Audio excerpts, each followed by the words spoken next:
The Chicken Rice Ghost. Max worked as a waiter at a small restaurant. He also helped with food deliveries. In the neighborhood around the restaurant, Max had delivered food to almost every house.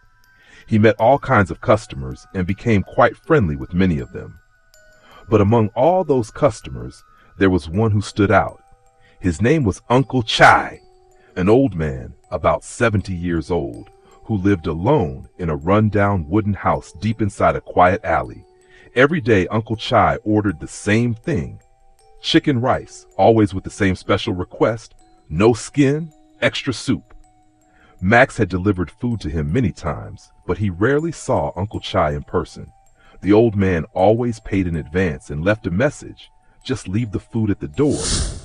Sometimes, as Max rode away from the house, he would glance back and see a faint, shadowy figure behind the door.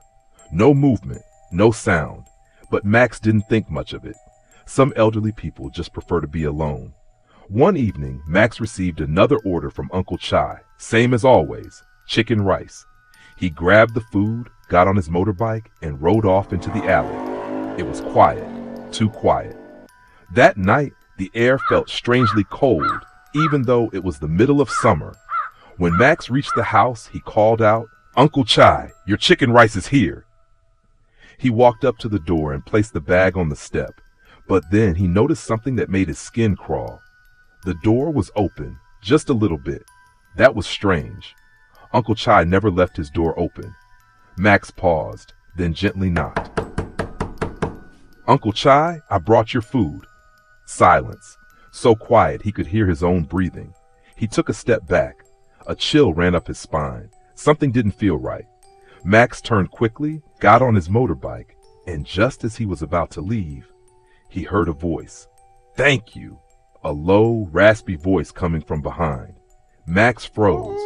He glanced at the rearview mirror and saw a tall, shadowy figure standing at the door. He gunned the engine and sped out of the alley as fast as he could. The next day, Max got another order from Uncle Chai. Same chicken rice. But when he arrived at the house, he saw police cars and an ambulance parked outside.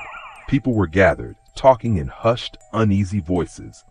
Max felt something heavy in his chest. He parked his bike and asked a woman nearby, "What happened here?"